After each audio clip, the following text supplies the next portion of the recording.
പുടവ കൊടുക്കൽ ചടങ്ങും ഫോട്ടോ എടുപ്പും ഭക്ഷണവും ഒക്കെയും കഴിഞ്ഞപ്പോഴേക്കും സമയം ഒരുപാട്. തിരിച്ചു പോവാനായി ഷോണും വീട്ടുകാരും പുറത്തിറങ്ങുമ്പോൾ എല്ലാവരുടെയും സംസാരത്തിനിടയിലും അവൻ്റെ കണ്ണുകൾ മാത്രം ഒരാളെ തേടിയിരുന്നു. വീടിൻ്റെ വാതിൽക്കലിൽ അല്പം മാറി നിൽക്കുന്ന നിദ്രയെ. അവളുടെ കണ്ണുകളിൽ ഒരു പ്രത്യേക തിളക്കം നിറഞ്ഞിരുന്നു. പോകാൻ നേരം ഷോൺ ഒരിക്കൽ കൂടി അവളെ നോക്കി. ആ നോട്ടത്തിൽ ഒരുപാട് അർത്ഥങ്ങളുണ്ടായിരുന്നു. ഞാൻ പോകുന്നു എന്നും ഇനി വേഗം നിന്നെ സ്വന്തമാക്കും എന്നും ഒന്നിച്ച് പറയുന്നത് പോലെ. അവൻ്റെ നോട്ടം തനിക്കുമേൽ തങ്ങി നിൽക്കുന്നത് മനസ്സിലായപ്പോൾ നിദ്ര പതിയെ കണ്ണുയർത്തി നോക്കി. ഒരു നിമിഷം ഇരുവരുടെയും കണ്ണുകൾ തമ്മിൽ കോർന്നു. അവളുടെ ചുണ്ടകളിൽ അറിയാതെ ഒരു ചെറുപുഞ്ചിരി വിരിഞ്ഞു. അത് കണ്ടപ്പോൾ ഷോണിൻ്റെ മുഖത്തും ചെറുചിരി തെളിഞ്ഞു. ഷോൺ, എന്നാ നമുക്ക് പോവാം മോനെ. ഡാനിയലിൻ്റെ വിളി കേട്ടതോടെ അവൻ കണ്ണുകൾ മാറ്റി മുന്നോട്ട് നടന്നു. പക്ഷെ കാറിൽ കയറുമ്പോഴും അവൻ്റെ മനസ്സ് അവിടെ തന്നെയായിരുന്നു, വാതിൽക്കൽ നിൽക്കുന്ന നിദ്രയുടെ ആ നാണം കലർന്ന പുഞ്ചിരി അരികിൽ. പിറ്റേന്ന് രാവിലെ നിദ്ര അതിരാവിലെ എഴുന്നേറ്റ് കുളിച്ചൊരുങ്ങി വന്നു. മേക്കപ്പ് ആർട്ടിസ്റ്റ് നേരത്തെ തന്നെ എത്തിയിരുന്നു. മാധവി 2-3 ജ്വല്ലറി ബോക്സുമായി അവളുടെ അരികിലേക്ക് വന്നു. അമ്മേ, ഇതൊക്കെ എന്താ? നിദ്ര തിരക്കി. ഇതൊക്കെ മോൾക്ക് വേണ്ടി ഷോൺ വാങ്ങിച്ചതാ. ഒരു തരി സ്വർണം പോലും നമ്മളുടേതായി അവന് വേണ്ടെന്ന്. അതും പറഞ്ഞ് മാധവി ബോക്സ് നിദ്രയുടെ കയ്യിൽ വെച്ച് കൊടുത്തു. നിദ്ര അതൊക്കെ തുറന്നു നോക്കി. ഒരു നിമിഷം അവളുടെ കണ്ണുകൾ വിടർന്നു. അന്ന് താനും അവനും ജ്വല്ലറിയിൽ ചെന്നപ്പോൾ താൻ അണിഞ്ഞു നോക്കിയ അതേ ആഭരണങ്ങൾ. അപ്പോൾ അന്ന് അവൻ അതൊക്കെ ശ്രദ്ധിച്ചിരുന്നുവോ? അവൾ ചിന്തിച്ചു. തൻ്റെ വീട്ടുകാരെ ബുദ്ധിമുട്ടിക്കാതെ തനിക്ക് വേണ്ടി അവൻ ഇതൊക്കെ ചെയ്തിരിക്കുന്നു. ഉള്ളിൽ പറഞ്ഞറിയിക്കാൻ പറ്റാത്ത സന്തോഷം അവൾക്ക് തോന്നി. അതിനിടയിൽ മാധവി വർണ്ണക്കടലാസിൽ പൊതിഞ്ഞ ഒരു പൊതിയുമായി അങ്ങോട്ട് വന്നു. നിന്നെ വെറും കൈയോടെ അയക്കാൻ അമ്മയ്ക്കാവില്ല മോളെ. ഇത് അമ്മ നിനക്ക് വേണ്ടി വാങ്ങിച്ചതാ. അത് ഒരു പൊന്നരഞ്ഞാണമായിരുന്നു. അവരത് തൻ്റെ മകൾക്ക് അണിയിച്ചു കൊടുത്തു. അത് കഴിഞ്ഞ് മറ്റൊരു പൊതിയിൽ നിന്നും സ്വർണത്തിൻ്റെ പാദസരം എടുത്ത് അതവളുടെ ഇരക്കാലിലും കെട്ടിക്കൊടുത്തു. അവളുടെ കണ്ണ് നിറഞ്ഞു. അവൾ തൻ്റെ അമ്മയെ ചേർത്ത് പിടിച്ചതും അവരവളുടെ നെറുകയിൽ ചുംബിച്ചു. എൻ്റെ മോൾക്ക് നല്ലൊരു ജീവിതം ഉണ്ടാവട്ടെ. ഇനി അങ്ങോട്ട് ഷോൺ മോനാണ് നിന്നിൽ ഞങ്ങളെക്കാൾ അധികാരവും അവകാശവും. നിന്റെ കുറുമ്പും കുസൃതികളും മാറ്റിവെച്ചേ നല്ലൊരു ഭാര്യയായി ജീവിക്കണം. മോൻ്റെ ഇഷ്ടങ്ങളും താല്പര്യങ്ങളും എന്താണെന്ന് മനസ്സിലാക്കി അതുമായി പൊരുത്തപ്പെട്ടു പോകണം. അവിടുത്തെ അച്ഛനെയും അമ്മയും നിന്റെ സ്വന്തമെന്ന പോലെ നോക്കണം. അവരെന്തെങ്കിലും പറഞ്ഞാൽ ദേഷ്യപ്പെടരുത്. പിന്നെ നേരത്തെ എഴുന്നേൽക്കണം. അവരെ വീട്ടുജോലിയിൽ സഹായിക്കണം. എൻ്റെ കുട്ടി ആരെയും കൊണ്ട് ഒന്നും പറയിപ്പിക്കരുത്. മാധവി തൻ്റെ മകൾക്ക് ഓരോ കാര്യങ്ങളും പറഞ്ഞു കൊടുത്തു. നിദ്ര അതൊക്കെ കേട്ടുകൊണ്ട് തലയനക്കുന്നുണ്ട്. മേക്കപ്പ് ആർട്ടിസ്റ്റ് നിദ്രയെ ഒരുക്കി തുടങ്ങി. തലേ ദിവസം രാത്രി ഷോണിൻ്റെ വീട്ടിൽ നിന്ന് കൊണ്ടുവന്ന പെട്ടിയിൽ നിദ്രയ്ക്ക് ഉടുക്കാനുള്ള 2 സാരി ഉണ്ടായിരുന്നു. ഒന്ന് അമ്പലത്തിൽ താലി കെട്ടുന്ന നേരത്ത് ഉടുക്കാനുള്ള കസവ് സാരിയും മറ്റൊന്ന് ഗോൾഡൻ നിറത്തിലുള്ള കാഞ്ചീപുരം സാരിയും. അവൾക്ക് ധരിക്കാനുള്ള ചെരുപ്പും മേക്കപ്പ് പ്രൊഡക്റ്റും എന്ന് വേണ്ട അന്നത്തെ ദിവസം അവൾക്ക് ഒരുങ്ങാൻ വേണ്ട എല്ലാ സാധനങ്ങളും ആ പെട്ടിയിലുണ്ടായിരുന്നു. ഇതൊക്കെ അവൻ തന്നെയാണോ വാങ്ങിച്ചത്? അവൾ ചിന്തിച്ചു. എന്തായാലും ആൾക്ക് ഇതിനെക്കുറിച്ചൊക്കെ ഒരു ധാരണയുണ്ട്. അവളുടെ ചുണ്ടിൽ നേർത്തൊരു പുഞ്ചിരി വിരിഞ്ഞു. കസവ് സാരി ഉടുപ്പിച്ച് ടെമ്പിൾ ബ്രൈഡൽ ലുക്കിൽ അവരവളെ അണിയിച്ചൊരുക്കി. അതിനിടയിൽ മാധവി അവൾക്ക് ഭക്ഷണം വാരിക്കൊടുത്തു. ടെമ്പിൾ ബ്രൈഡൽ ലുക്കിൽ ഒരുങ്ങിയ അവൾ ഒരു നിമിഷം പോലും കണ്ണ് മാറ്റാനാകാത്തത്ര സുന്ദരിയായി തോന്നി. നെറ്റിയിൽ ചന്ദനക്കുറിയും മുടിയിൽ മുല്ലപ്പൂവും ചേർന്നപ്പോൾ അവളുടെ മുഖത്തിന് ഒരു പ്രത്യേക ഐശ്വര്യം നിറഞ്ഞിരുന്നു. കുറച്ചുകൂടെ കഴിക്ക് മോളെ, മാധവി സ്നേഹത്തോടെ പറഞ്ഞുകൊണ്ട് വീണ്ടും അവൾക്ക് ഭക്ഷണം വാരിക്കൊടുത്തു. അവൾ ഒരുങ്ങിക്കഴിഞ്ഞതും നിധിയെയും അവർ മനോഹരമായി ഒരുക്കി. ബാക്കിയുള്ളവരൊക്കെ സ്വയം ഒരുങ്ങുന്നുണ്ട്. വീട്ടിലാകെ ഒരു ആഘോഷത്തിൻ്റെ തിരക്കായിരുന്നു. അവസാനം എല്ലാവരും റെഡിയായതും അവർ ക്ഷേത്രത്തിലേക്ക് യാത്ര തിരിച്ചു. ഷോണും വീട്ടുകാരും ഇതിനോടകം തന്നെ അവിടെ എത്തിയിരുന്നു. കസവും മുണ്ടും വൈറ്റ് ഓഫ് ഷർട്ടും ധരിച്ച് ക്ഷേത്രമുറ്റത്ത് നിൽക്കുന്ന ഷോണിനെ കണ്ട നിമിഷം നിദ്രയുടെ കണ്ണുകൾ ഒരു നിമിഷം അവനിൽ തന്നെ തങ്ങി. അവനും അതേസമയം തല ഉയർത്തി അവളെ നോക്കി. ആ നോട്ടത്തിൽ പറഞ്ഞറിയിക്കാനാകാത്ത എന്തോ ഒന്നും ഉണ്ടായിരുന്നു. ഒരു നിമിഷം ചുറ്റുമുള്ള എല്ലാ ശബ്ദങ്ങളും ഇരുവർക്കും മങ്ങിപ്പോയതുപോലെ തോന്നി. അവരുടെ കണ്ണിൽ അവർ മാത്രം. അവരുടെ വീട്ടുകാർ തമ്മിൽ സംസാരിച്ചു കൊണ്ടിരിക്കുമ്പോഴും ഇരുവരുടെയും കണ്ണുകൾ ഇടയ്ക്കിടെ തമ്മിൽ കൂട്ടിയിടിച്ചു കൊണ്ടിരുന്നു. എന്താ ഇശായ, നോക്കി തീർന്നില്ലേ? അരികിൽ നിന്ന റോണി പതിയെ ഷോണിന്റെ ചെവിയിൽ ചോദിച്ചു. അവൻ ചെറുതായി ഒന്ന് ചിരിച്ചു. ചിലരെ എത്ര നോക്കിയാലും മതിയാവില്ല. അത് പറയുമ്പോൾ അവന്റെ കണ്ണുകൾ വീണ്ടും നിദ്രയിൽ മാത്രം ഒതുങ്ങി. ക്ഷേത്രത്തിലെ മണിനാദങ്ങളും ചുറ്റുമുയർന്ന നാദസ്വരത്തിന്റെ മധുരവും ഇടകലർന്ന ആ നിമിഷം നിദ്രയുടെ കണ്ണുകൾ നാണത്തിൽ താഴ്ന്നു നിന്നു. കസവ് സാരിയിൽ അണിഞ്ഞൊരുങ്ങിയ അവളുടെ മുഖത്ത് ചന്ദനക്കുറിയും മുടിയിലെ മുല്ലപ്പൂവും ചേർന്നപ്പോൾ ഒരു ദേവീഭാവം തന്നെ നിറഞ്ഞിരുന്നു. ഷോൺ അവളുടെ മുന്നിൽ നിന്നപ്പോൾ അവൻ്റെ കണ്ണുകൾ ഒരു നിമിഷം പോലും അവളിൽ നിന്ന് മാറിയില്ല. കൈകളിൽ താലിയുമായി പൂജാരി മന്ത്രങ്ങൾ ചൊല്ലുമ്പോൾ ചുറ്റുമുണ്ടായിരുന്നവർ എല്ലാവരും സന്തോഷത്തോടെ നോക്കി നിന്നു. താലി കെട്ടിക്കോളൂ. ആ വാക്കുകൾ കേട്ട നിമിഷം ഷോണിൻ്റെ കൈകൾ ചെറുതായി ഒന്ന് വിറച്ചു. സ്വർണ്ണത്താലി നിദ്രയുടെ കഴുത്തിലേക്ക് ചാർത്തുമ്പോൾ അവളുടെ കണ്ണുകൾ പതിയെ ഉയർന്ന് അവനെ നോക്കി. ആ നോട്ടത്തിൽ നാണവും സ്നേഹവും വിശ്വാസവും ഒക്കെ ചേർന്നിരുന്നു. താലി അവളുടെ കഴുത്തിൽ വീണ നിമിഷം ക്ഷേത്രമൊട്ടാകെ മംഗളവാദ്യങ്ങളുടെ ശബ്ദമുയർന്നു. മാധവിയുടെ കണ്ണുകൾ സന്തോഷത്താൽ നിറഞ്ഞു. നിദ്ര അറിയാതെ തന്നെ താലിയിൽ വിരലുകൾ ചേർത്ത് പിടിച്ചു. അപ്പോഴേക്കും ഷോൺ അവളുടെ അരികിലേക്ക് ചെരിഞ്ഞ് പതിയെ പറഞ്ഞു, ഇനി നീ എൻ്റെ പെണ്ണാണ്. ആ വാക്കുകൾ കേട്ടതും അവളുടെ കവിളുകൾ നാണത്തിൽ വീണ്ടും ചുവന്നു. ഷോൺ ഒരു നുള്ളു സിന്ദൂരമെടുത്ത് അവളുടെ സീമന്തരേഖ ചുവപ്പിച്ചു. അവളുടെ കണ്ണ് എന്തിനെന്നറിയാതെ നിറഞ്ഞു. ഇരുവരും പരസ്പരം തുളസിഹാരം അണിയിച്ചു. അടുത്ത നിമിഷം അവൻ പതിയെ അവളുടെ നെറുകയിൽ ചുണ്ടമർത്തി. ആ സ്പർശം നിദ്രയുടെ ഹൃദയത്തിലൂടെ ഒരു വിറയലായി പാഞ്ഞുപോയി. കണ്ണുകൾ അറിയാതെ അടഞ്ഞു. അവൻ്റെ ശ്വാസത്തിൻ്റെ ചൂട് പോലെ അവൾക്ക് പുതുമയായിരുന്നു. ഡാനിയലിൻ്റെ കണ്ണുകൾ നനവ് പടർന്നിരുന്നു. അയാളുടെ ഹൃദയം ശക്തിയായി മിടിക്കുന്നത് അയാൾ തിരിച്ചറിഞ്ഞു. എന്തോ സാറയ്ക്ക് ഒന്നും ആക്സെപ്റ്റ് ചെയ്യാൻ പറ്റുന്നില്ല. ഇടയ്ക്കിടെ അവളുടെ കണ്ണുകൾ മാധവിയിലേക്ക് നീളുന്നുണ്ട്, ഇടയ്ക്കിടെ ഡാനിയലിലേക്കും. താലി കെട്ടുകഴിഞ്ഞ് എല്ലാവരും ഓഡിറ്റോറിയത്തിലേക്ക് മടങ്ങി. നിദ്രയും ഷോണും ഒരുമിച്ച് ഒരു കാറിലാണ് യാത്ര ചെയ്തത്. കാറിലിരിക്കുമ്പോൾ നിദ്ര പതിയെ തൻ്റെ താലിയിൽ വിരലുകൾ കൊണ്ട് തൊട്ടുനോക്കി. അത് ശരിക്കും തൻ്റെ ജീവിതത്തിൻ്റെ ഭാഗമായെന്ന തിരിച്ചറിവിൽ അവളുടെ ചുണ്ടുകളിൽ അറിയാതൊരു ചെറുചിരി വിരിഞ്ഞു. അവളുടെ ആ ഭാവം ശ്രദ്ധിച്ച ഷോൺ ഒന്ന് ചിരിച്ചു. ഇത്രയും നേരം നോക്കിയിട്ടും മതിയായില്ലേ? അവൻ പതിയെ ചോദിച്ചു. നിദ്ര നാണത്തോടെ കണ്ണുയർത്തി അവനെ ഒന്ന് നോക്കി. താങ്ക്സ്. ഈ താലി, ഇത് ഞാൻ ഒരിക്കലും പ്രതീക്ഷിച്ചിരുന്നില്ല, അവൾ പതിയെ പറഞ്ഞു. അവളുടെ കണ്ണുകളിൽ അതിശയവും ഹൃദയത്തിൽ നിറഞ്ഞ സന്തോഷവും ചേർന്നിരുന്നു. ഇയാള് ശരിക്കും എന്നെ ഞെട്ടിച്ചു കേട്ടോ. അല്ലേലും രാവിലെ മുതൽ ഞെട്ടിച്ചുകൊണ്ടേയിരിക്കുകയാണല്ലോ. അവൾ അവൻ്റെ മുഖത്തെ കുറ്റുനോക്കിക്കൊണ്ട് ചിരിച്ചു. ഞാനന്ന് ജ്വല്ലറിയിൽ നിന്ന് മാല അണിയുമ്പോൾ ഇയാൾ കണ്ടിരുന്നല്ലേ? ആ ചോദ്യം കേട്ടതും അവൻ്റെ ചുണ്ടുകളിൽ ഒരു ചെറുപുഞ്ചിരി വിരിഞ്ഞു. ഒന്നും പറയാതെ അവൻ അവളുടെ വലത് കൈ പതിയെ തൻ്റെ കൈകളിലെടുത്തു. അതിന്മേൽ ഒരു മൃദുവായ ചുംബനം പതിപ്പിച്ചു. നിന്നെ സംബന്ധിച്ച് ഒന്നും ഞാൻ ശ്രദ്ധിക്കാതെ പോകില്ല, അവൻ പതുക്കെ പറഞ്ഞു. ആ വാക്കുകൾ കേട്ട നിമിഷം അവളുടെ കണ്ണുകൾ വീണ്ടും നാണത്താൽ താഴ്ന്നു. കഴുത്തിൽ കിടന്ന താലി വിരലുകൾ കൊണ്ട് തഴുകിക്കൊണ്ട് അവൾ അവനോട് കുറച്ചുകൂടി ചേർന്നിരുന്നു. ഓഡിറ്റോറിയത്തിലെത്തിയതും വിവാഹത്തിൻ്റെ രണ്ടാം ഘട്ട തിരക്കുകൾ വീണ്ടും ആരംഭിച്ചു. ഇരുവരും തങ്ങളുടെ സെക്കൻഡ് ലുക്കിനായി വേറെ വേറെ ഡ്രസ്സിംഗ് റൂമിലേക്ക് നടന്നു. ഷോൺ അവൾക്കായി ഏറെ സ്നേഹത്തോടെ തിരഞ്ഞെടുത്ത ഗോൾഡ് നിറത്തിലുള്ള കാഞ്ചീപുരം സാരി ആയിരുന്നു നിദ്ര ധരിച്ചത്. മേക്കപ്പ് ആർട്ടിസ്റ്റിൻ്റെ കരങ്ങളാൽ അവൾ ഒരു രാജകുമാരിയായി മാറി. ലൈറ്റ് മേക്കപ്പ്, നെറ്റിയിൽ ചെറുബിന്ദി, കഴുത്തിൽ ഷോൺ അവൾക്കായി വാങ്ങിച്ച ഗോൾഡ് ജ്വല്ലറി, മുടിയിൽ മല്ലിപ്പൂക്കൾ. അവളെ കാണുന്നവർക്ക് കണ്ണ് മാറ്റാനാകാത്തത്ര ഭംഗി.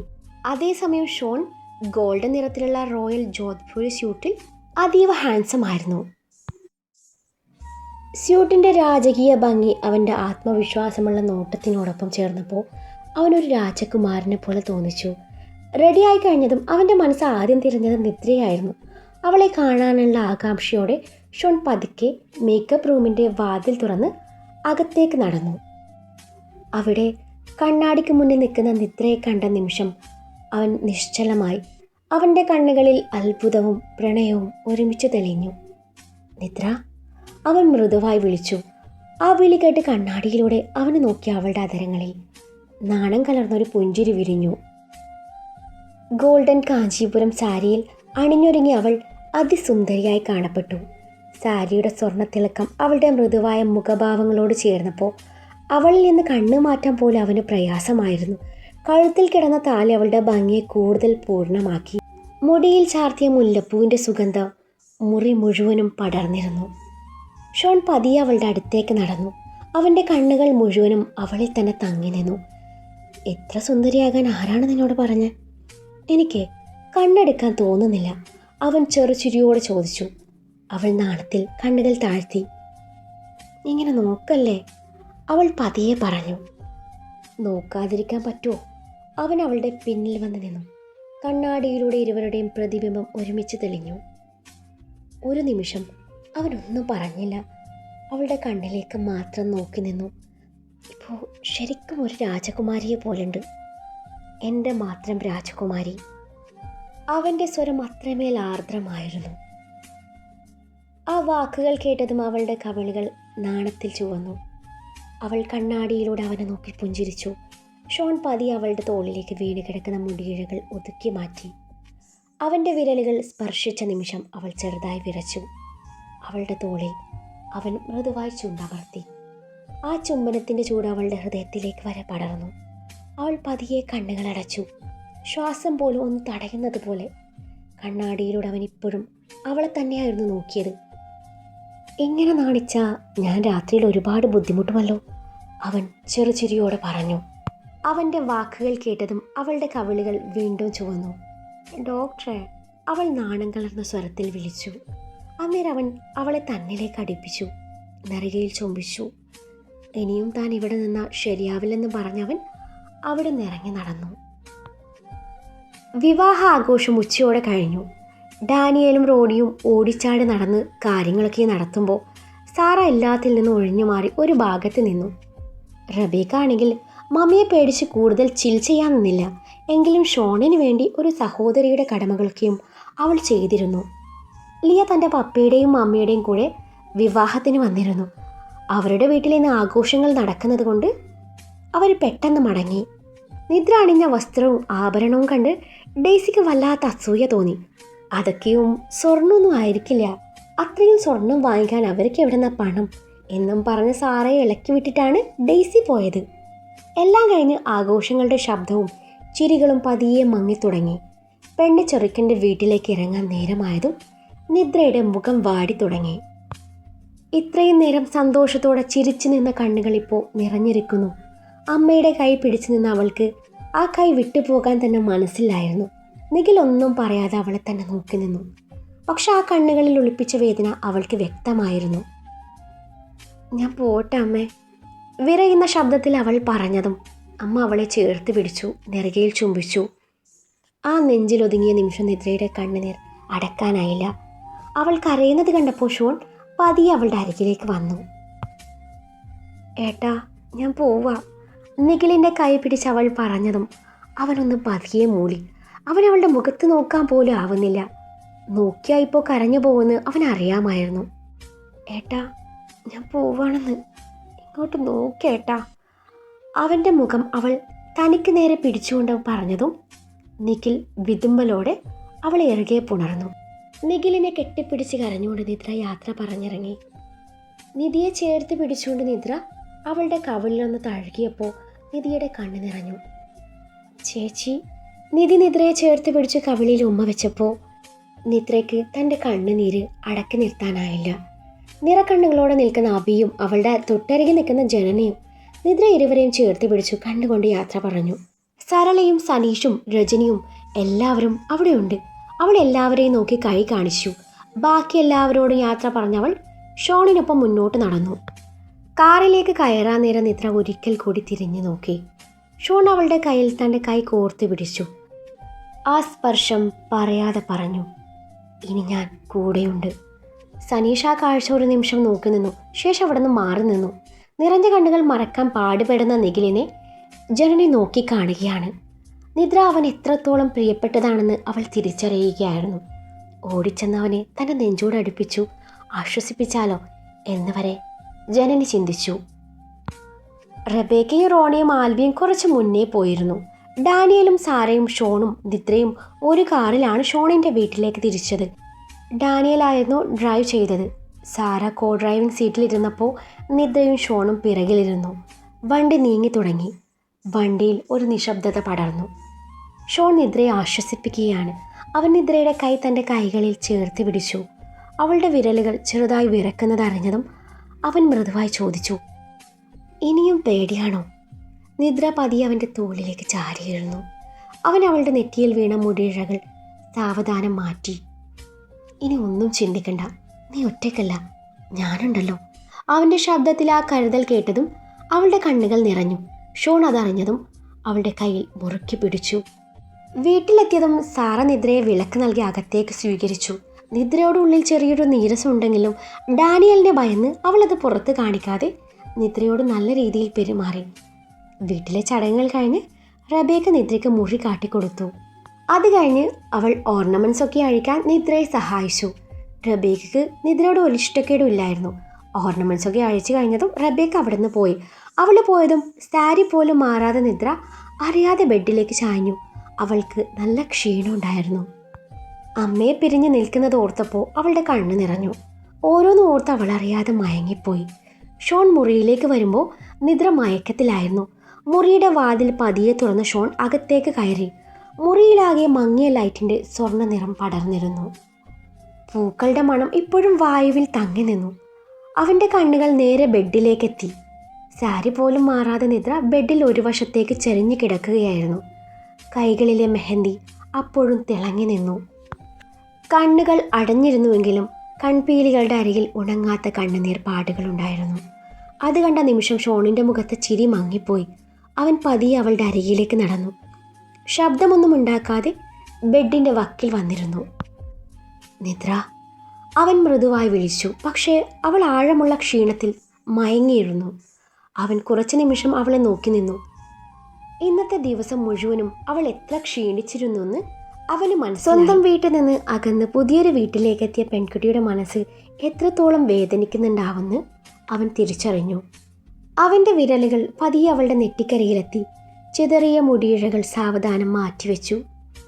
കരഞ്ഞോ നീ? അവൻ വളരെ പതുക്കെ ചോദിച്ചു. അവൾ കേൾക്കുന്നില്ലെന്നറിഞ്ഞിട്ടും നിദ്ര ഉറക്കത്തിനിടയിലും ചെറുതായി ചുണ്ടുകൾ വിറച്ചു. അമ്മ, അവൾ അറിയാതെ മുറുമുറുത്തു. ആ ഒരു വാക്ക് കേട്ടതും ഷോണിൻ്റെ ഹൃദയം ഒന്ന് പിടഞ്ഞു. അവൻ പതിയെ അവളുടെ കൈ പിടിച്ചു. ഞാൻ കൂടെയില്ലേ? അവൻ വളരെ മൃദുവായി പറഞ്ഞു. ആ വാക്കുകൾ കേട്ടതുപോലെ നിദ്രയുടെ വിരലുകൾ അവൻ്റെ കയ്യിൽ ചെറുതായി മുറുകി. ഷോൺ അവളെ നോക്കി നിന്നു. ഇന്ന് മുഴുവൻ അവൾ ചിരിച്ചു നിന്നിരുന്നു, എല്ലാവരുടെയും മുന്നിൽ ധൈര്യമായി. പക്ഷെ ആ ചിരിയുടെ പിന്നിൽ ഒളിച്ചിരുന്ന ഭയം ഇപ്പോഴാണ് അവന് വ്യക്തമായി കണ്ടത്. പുതിയ വീട്, പുതിയ ആളുകൾ, പുതിയ ജീവിതം, ഇതെല്ലാം ഒരേ സമയം ഏറ്റുവാങ്ങാൻ ശ്രമിക്കുന്ന അവളുടെ ക്ഷീണം ആ ഉറക്കത്തിലും പ്രകടമായിരുന്നു. അവളുടെ വയറിൻ്റെ ഭാഗത്തായി സ്ഥാനം തെറ്റിക്കിടക്കുന്ന അവളുടെ സാരി നേരെയിട്ട് കൊടുത്തവൻ പതിയെ ബെഡിൻ്റെ ഹെഡ് ബോർഡിൽ ചാരിയിരുന്ന് അവളുടെ മുടിയിലൂടെ പതിയെ വിരലോടിച്ചു. ആ സ്പർശം കിട്ടിയതും നിദ്ര അല്പം കൂടി അവനോട് ചേർന്ന് കിടന്നു. ഷോണിൻ്റെ ചുണ്ടുകളിൽ നേർത്തൊരു പുഞ്ചിരി വിരിഞ്ഞു. അവൻ അവളെ ശല്യപ്പെടുത്താതെ അതുപോലെ കിടന്നു. അവനും ക്ഷീണമുണ്ടായിരുന്നു. അറിയാതെ അവനും ചെറുതായി മയങ്ങിപ്പോയി.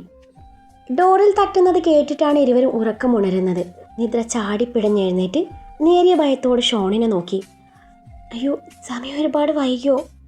ഞാൻ അറിയാതെ ഉറങ്ങിപ്പോയതാ. അവളുടെ സ്വരത്തിൽ നേരിയ ഭയം ഉണ്ടായിരുന്നു. അത് കുഴപ്പമില്ല, അതിനെന്തിനാ നീ ഇങ്ങനെ ടെൻഷൻ ആവുന്നത്? ഞാൻ നോക്കാം. അവളുടെ കവിളിൽ തട്ടിക്കൊണ്ട് ഷോൺ പറഞ്ഞു. അവൻ ഡോർ തുറന്നതും സാറയായിരുന്നു അത്. നിദ്രയെ താഴേക്കൊന്നും കണ്ടില്ലല്ലോ. അവിടെ എന്തെടുക്കാ? ദേ താഴെ എല്ലാവരും വന്നിട്ടുണ്ട്, അവളോട് പെട്ടെന്ന് വരാൻ പറയേ എന്നും പറഞ്ഞ് സാറ ഇവിടെ നിന്ന് പോയതും ഷോൺ ഡോറടച്ച് ലോക്കിട്ടു. സാറ വന്നതും പറഞ്ഞതൊക്കെയും നിദ്ര കേട്ടിരുന്നു. അവൾ ഒരു തരം വെപ്രാളത്തോടെ വാർഡ്രോബിന് അരികിലേക്ക് നടന്നു. അതിൽ നിന്നും കുളിച്ച് മാറിയെടുക്കാനുള്ള വസ്ത്രങ്ങൾ എടുത്ത് അവൾ മുന്നോട്ട് നടക്കുമ്പോൾ നിദ്രയുടെ കയ്യിൽ ഷോണിൻ്റെ പിടി വീണു. എന്താ എന്ന പോലെ അവൾ അവനെ നോക്കി. നിദ്ര, എന്താ ഇത്? ആ സാരി മാറിയിട്ട് പോ. ഇല്ലേലേ അത് നനയും. എന്നാൽ അവൻ്റെ പറച്ചിൽ കേട്ട് അവളിലൂടെ ഒരു വിറയൽ കടന്നുപോയി. അവൾ നിന്ന് പരുങ്ങുന്നത് കണ്ട് അവൻ പുരികം പൊക്കി. അത് പിന്നെ ഇയാൾ പുറത്തു പോയാലല്ലേ എനിക്കത് മാറാൻ പറ്റുള്ളൂ. അവൻ്റെ മുഖത്ത് നോക്കാതെയാണ് അവളത് പറഞ്ഞത്. ഇനിയിപ്പോൾ അതിൻ്റെയൊക്കെ ആവശ്യമുണ്ടോ നിദ്ര?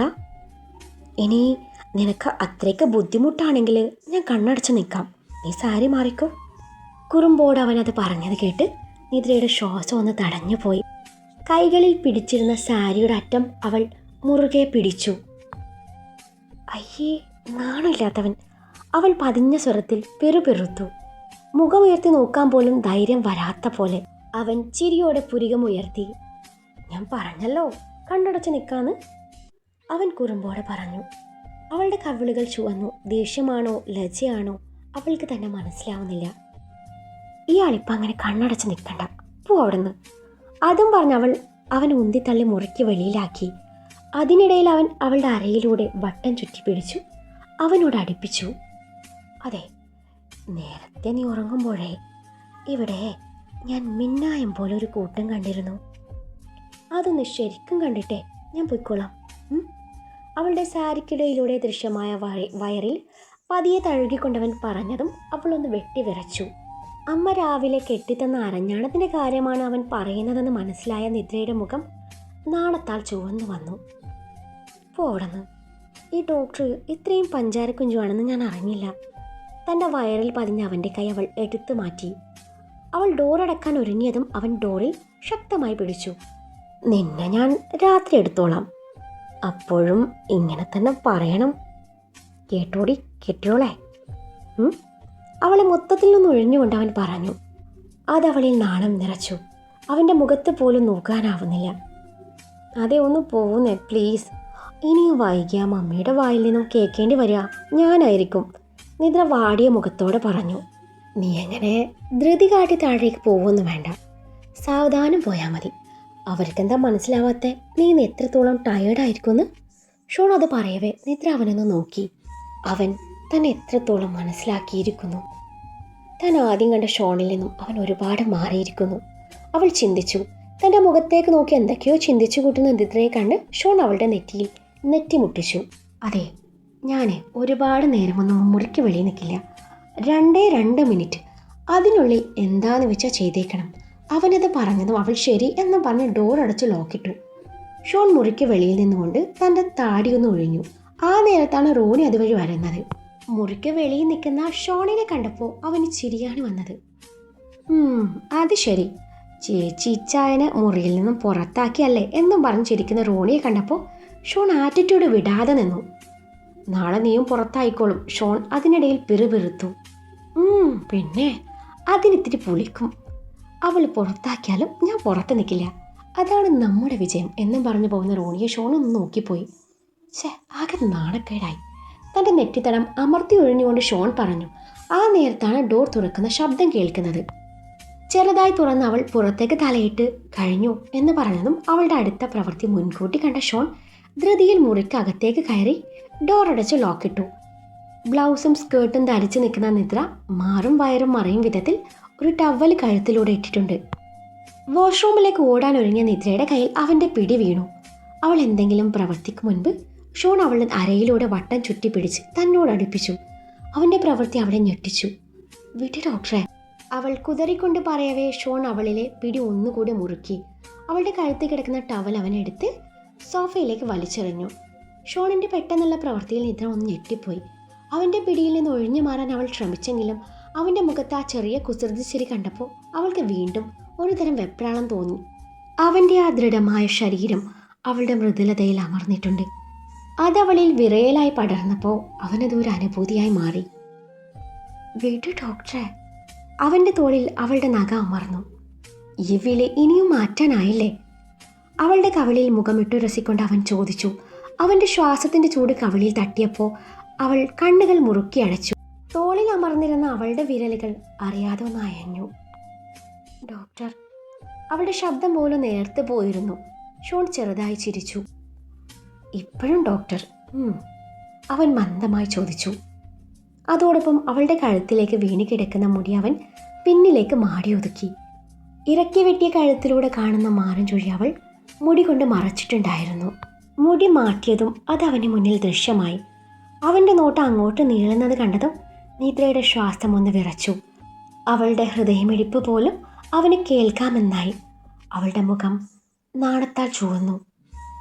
ഇങ്ങനെ നാണിക്കാൻ മാത്രം ഞാനവിടെ ആദ്യമായി കാണുന്നതൊന്നും അല്ലല്ലോ എന്നുള്ള അവൻ്റെ പറച്ചിൽ കൂടി ആയതും നിദ്ര ചിണുങ്ങിക്കൊണ്ട് അവൻ്റെ നെഞ്ചിലേക്ക് പതുങ്ങി. അവൻ്റെ കൈവിരലുകൾ അവളുടെ അണിവയറിലൂടെ മെല്ലെ ഇഴഞ്ഞു നീങ്ങിയതും ഒരു തരം പിടച്ചിലോടെ അവളുടെ കൈവിരലുകൾ അവൻ്റെ മുതുകിൽ അമർന്നു. അവൻ തേടിയതെന്തോ കയ്യിൽ തടഞ്ഞതും അവൻ്റെ ചുണ്ടിൽ നേർത്തൊരു പുഞ്ചിരി വിരിഞ്ഞു. അവളുടെ മുഖത്ത് വിരിയുന്ന നാണം ആസ്വദിച്ചുകൊണ്ട് അവനത് വിരലിൽ കോർത്തു ചുഴറ്റിയതും ഒരേങ്ങലോടെ അവൾ അവൻ്റെ തോളിലേക്ക് ചാഞ്ഞു. വർദ്ധിച്ചു വന്ന നെഞ്ചെടുപ്പ് പൂർവ്വസ്ഥിതിയിലാക്കാൻ അവൾ പാടുപെട്ടു. ഇച്ഛായ വേണ്ട. അവളുടെ ശബ്ദം മുറിഞ്ഞു വന്നു. അവളുടെ എതിർപ്പുകൾ വകവെക്കാതെ അവൻ അവളെയും കൈകളിൽ കോരിയെടുത്ത് ബെഡിനരികിലേക്ക് നടന്നതും ഡോറിൽ തുടരെ തുടരെ ആരോ തട്ടിക്കൊണ്ടിരുന്നു. നടത്തം നിർത്തി ഷോൺ ഈർഷ്യയോടെ ഡോറിൻ്റെ ഭാഗത്തേക്ക് നോക്കി. അയ്യോ, മമ്മി എന്നെ കൊല്ലും എന്നും പറഞ്ഞ് നിദ്ര അവൻ്റെ കയ്യിൽ നിന്നും ചാടി. ഷോൺ അവളെ പിടിക്കാനായി ശ്രമിച്ചെങ്കിലും നിദ്ര ഓടി വാഷ്റൂമിനകത്തേക്ക് കയറി ഡോർ അടച്ചു. നിന്നെ ഞാൻ എടുത്തോളാം, ഷോൺ തൻ്റെ താടി തടവിക്കൊണ്ട് പറഞ്ഞു. ഡോറിനരികിലേക്ക് നടന്നു. രാത്രിയിൽ സെറ്റ് സാരി ഉടുത്ത് മുല്ലപ്പൂവും ചൂടി അവൻ കെട്ടിയ താലി അണിഞ്ഞ് നെറുകയിൽ സിന്ദൂരം അണിഞ്ഞ് സുന്ദരിയായി നിൽക്കുന്ന നിദ്രയെ അവൻ കണ്ണടിക്കാതെ നോക്കി നിന്നു. അവൻ്റെ നോട്ടം കണ്ടത് അവൾ നാണത്തോടെ മുഖം തിരിഞ്ഞു നിന്നു. അവൻ അവളുടെ പിന്നിൽ വന്ന് നിന്ന് അവളുടെ തോളിലേക്ക് വീണ് കിടക്കുന്ന മുല്ലപ്പൂവിൻ്റെ ഗന്ധം ആഞ്ഞു ശ്വസിച്ചു. അവളുടെ അണിവയറിലേക്ക് അവൻ്റെ കൈ ഇഴയുന്നത് തിരിച്ചറിഞ്ഞ നിദ്ര അവൻ്റെ കയ്യിൽ പിടുത്തമിട്ട് അവന് നേരെ തിരിഞ്ഞു. പാല് തണുത്തു പോവും. വയറിൽ അമർന്നവൻ്റെ കൈ പതിയെ അവൾ എടുത്തു മാറ്റിയപ്പോൾ ഷോൺ ചിരിച്ചുകൊണ്ട് അവളുടെ മുഖത്തേക്ക് നോക്കി. ശരി, കുടിച്ചു കളയാം എന്നും പറഞ്ഞ് ഷോൺ പാല് ഗ്ലാസ് എടുത്ത് പകുതി കുടിച്ചു. ബാക്കി അവൻ നിദ്രയുടെ വായിലേക്ക് വെച്ച് കൊടുത്തതും അവൾ കുറച്ച് കുടിച്ചെന്ന് വരുത്തി. തനിക്ക് പാൽ ഇഷ്ടമല്ലെന്ന് പറഞ്ഞ ബാക്കി കൂടി അവൾ അവനെ കൊണ്ട് തന്നെ കുടിപ്പിച്ചു. ആ നേരത്താണ് നിദ്രയുടെ ഫോൺ റിങ് ചെയ്യുന്നത്. അവൾ ഇപ്പോൾ വരാമെന്നും പറഞ്ഞ് കോൾ എടുക്കാനായി ചെന്നു. 1 മിനിറ്റ് ഡോക്ടറെ, അബിയ എന്ന് പറഞ്ഞ് നിദ്ര ഫോണിൽ സംസാരിച്ചു. കുറച്ച് കഴിഞ്ഞതും ഷോണിനെന്തോ കണ്ണൊക്കെ അടയുന്നത് പോലെ തോന്നിയതും അവൻ ബെഡിൽ വന്നിരുന്നു. നിദ്ര, എനിക്ക് ഉറക്കം വരുന്നു, പെട്ടെന്ന് വാ എന്നവന് പറഞ്ഞത് നിദ്ര ഇപ്പോൾ വരാമെന്ന് പറഞ്ഞ് സംസാരം തുടർന്നു. അവൾ കോൾ അവസാനിപ്പിച്ച് വരുമ്പോഴേക്കും ഷോൺ ഉറങ്ങിയിരുന്നു. നിദ്ര അവനെയും പാൽ ഗ്ലാസും മാറി മാറി നോക്കി. അവൾ അവൻ്റെ അരികിൽ വന്ന് അവനെ നേരെ കിടത്തി. അവൻ്റെ മുഖത്തേക്ക് നോക്കുമ്പോൾ അവൾക്ക് കുറ്റബോധം തോന്നി. അവൾ അവൻ്റെ മുടിയിലൂടെ പതിയെ വിരലൊടിച്ചു. അവൻ്റെ നെറ്റിയിൽ മൃദുവായി ചുംബിച്ചു. സോറി, വേണമെന്ന് വെച്ച് ചെയ്തതല്ല. എൻ്റെ സാഹചര്യം അതായിരുന്നു. ഞാൻ എന്താ ചെയ്യുക? എനിക്ക് ഡോക്ടറെ ഒരുപാട് ഇഷ്ടമാണ്. പക്ഷേ എൻ്റെ ലക്ഷ്യം നിറവേറ്റി കഴിഞ്ഞാൽ ഡോക്ടർ എന്നെ വെറുക്കില്ലേ? ഞാൻ ഇവിടെ നിന്ന് പോവേണ്ടി വരില്ലേ? അന്നേരം നമുക്കിടയിൽ മൂന്നാമതൊരാൾ, അത് വേണ്ട. ഒരുപാട് ഇഷ്ടത്തോട് തന്നെയാണ് ഞാൻ ഈ താലി സ്വീകരിച്ചേ. ഒരുമിച്ചുള്ള ജീവിതത്തെക്കുറിച്ച് ഒരുപാട് സ്വപ്നവും കണ്ടതാ.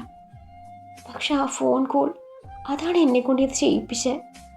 നിദ്രയുടെ ഓർമ്മകൾ മണിക്കൂറുകൾ മുൻപിലേക്ക് സഞ്ചരിച്ചു.